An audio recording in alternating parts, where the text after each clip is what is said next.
Alhamdulillah wa kafa.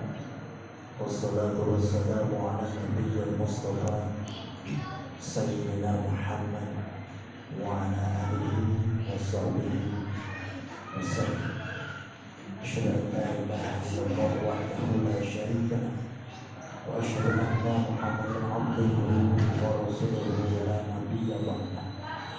Allahumma shalli ala Muhammadin wa salli wa sallim ala jasad Muhammadin wa sallim wa salli wa sallim ala qawli sayyidina Muhammadin wa sallim.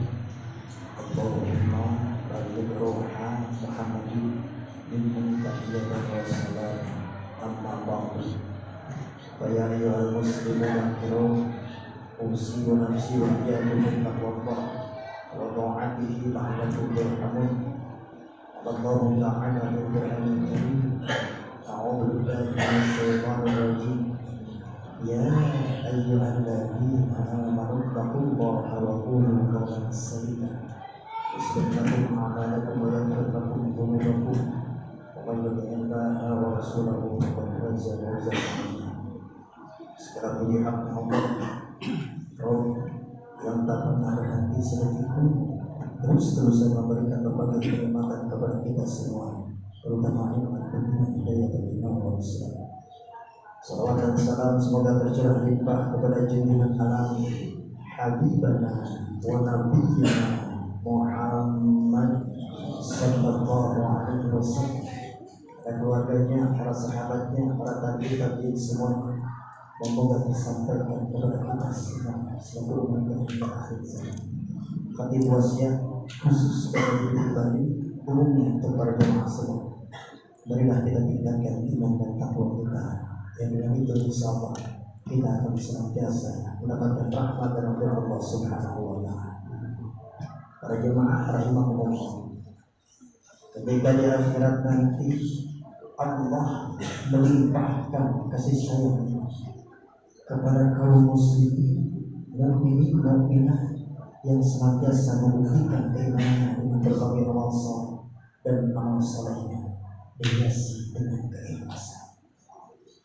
Akan tetapi Allah memusuhi orang-orang yang ternyata mereka muslim. Dia mencari kepada Allah, memohon ampunan Allah, memohon kasih sayang Allah, hanya karena rezeki Allah. Tetapi Allah tidak menghiraukannya. Kenapa demikian? Karena Allah menganggap mereka adalah musuh-musuh Allah. Lewat hadis qudsi yang disampaikan Rasulullah sallallahu alaihi wasallam, qala Allah Ta'ala, "Salasun ana khasmuhum yaumil qiyamah." Ada 3 golongan yang aku jadikan mereka adalah musuh-musuhku kata Allah. Siapakah ketiga golongan tersebut? Dan kita jangan sampai masuk di dalamnya. Yang pertama, man a'dhabi summa badal. Orang yang taat kepada Allah lantas dia berpaling ketaatannya menjadi kepada selain Allah. Yang tadinya muslim dia malah keluar dari Islam, awas, nanti di akhirat akan menjadi musuhnya Allah. Dan poin yang pertama ini ada 3 tafsir. Pertama, murtad. Yang kedua, awas jangan sampai terjadi pada kita. Yang kedua dari poin pertama ini adalah dia taat, tetapi ketaatannya dibarengi dengan maksiat. Dia sadar melaksanakan maksiatnya.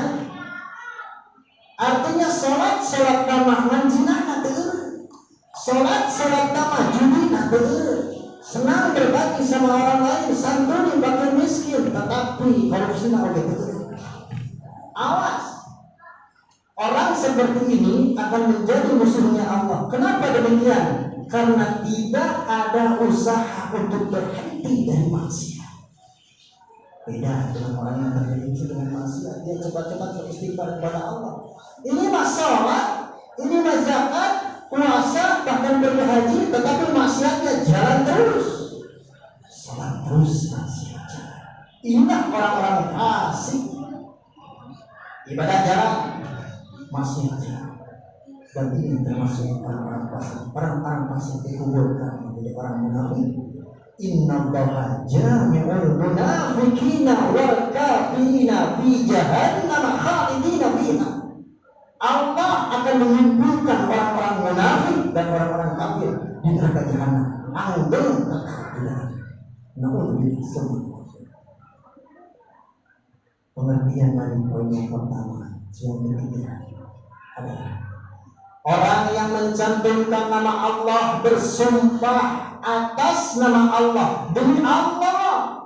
Contoh, saya akan bayar hutang tanggal 1 demi Allah. Dia sebutkan nama Allah supaya orang lain percaya kepada dia. Dan ternyata ketika tanggalnya jatuh tempo, dia tidak memberikan klarifikasi sedikit, tidak memberikan alasan sedikit pun. Hutangnya terus 1 tahun, 2 tahun, 3 tahun. Dia tidak bertaubat kepada Allah sehingga dia meninggal dalam keadaan dia mengingkari janjinya, dan dia di dalam janjinya menyebut nama Allah. Itulah orang yang akan menjadi musuhnya Allah ketika nanti di akhirat. Merayap kepada Allah, memohon ampunan Allah, Allah mengacungkannya, Allah mengabaikannya. Poin yang kedua, para jemaah, membahaya hutang sumpah adalah salah. Orang yang menjual orang-orang merdeka lantas dia menikmati hasil penjualannya. Zaman jual beli hamba sahaya sekarang sudah tidak ada, tetapi sistemnya masih berjalan. Lihat para pemimpin kita, lihat yang mewakili kita, dari segi kecil ataupun besar, entah RW, RT, terus sebagai awas, hati-hati, jangan sampai termasuk golongan ini. Dia mengajukan proposal kepada pemerintah atau kepada masyarakat untuk membangun kaum du'afa, membantu fakir miskin, sabilillah, anak-anak yatim. Dia tuliskan data-data fiktif. Datanya aslinya 100 orang, dia tuliskan 250 orang. Awas, ada data fiktif orang-orang merdeka. Itu namanya menjual orang-orang merdeka. Dan ketika cairlah bantuan entah dari pemerintah atau siapapun, dia menikmati hasilnya, maka orang ini ketika nanti di akhirat sebelum dia bertobat, maka akan menjadi musuhnya Allah. Yang ketiga, wanistahya ajiran fastauha minhu walam yu'ti ajran. Orang yang mempekerjakan seseorang atau lebih, tetapi dia tidak membayarkan upahnya, padahal keringatnya sudah mengering. Kita menyuruh seseorang untuk menyervis HP, menyervis angin, menyervis mesin cuci, atau membangunkan rumah satu bangunan. Harga sudah deal dari awal. Sekian upah saya per hari, kalikan sekian. Ketika bangunannya selesai, ketika servisnya sudah selesai, kita bertaruh mahal amat. Perasaan nggak segini. Akhirnya nawar di penghujung. Padahal harga sudah deal dari awal. Awas, ini menyakiti hati orang lain. Ingkar pada janji. Harga sudah deal, tetapi ketika keringatnya sudah mengering, dia tidak mau membayarkannya. Bahkan banyak alasan, bayar dulu separuhnya lagi nanti. Awas, ketika dia mati dalam keadaan belum bertobat kepada Allah, dia akan menjadi musuhnya Allah. Menjerit sekuat apapun nanti di akhirat, Allah mengacungkannya, Allah mengabaikannya, Allah memalingkan pandangannya, tidak mendengarkan cerita hamba tersebut pada dia seorang manusia. Begitu para jemaah, khutbah yang singkat ini hindari 3 golongan tersebut. Ketika kita pernah melakukannya, cepat-cepat bertaubat kepada Allah, karena Allah menghimbau, menyuruh kita wasari'u ila maghfiratin min rabbikum wa jannatin 'arduha as-samawati wal ardu u'iddat lil muttaqin.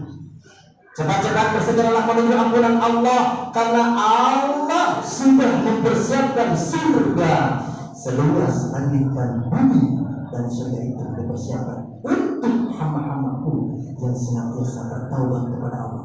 Dan orang yang bertobat nanti akan dibimbing oleh Allah menjadi orang-orang yang bertakwa kepada Allah. Barakallahu li wa lakum.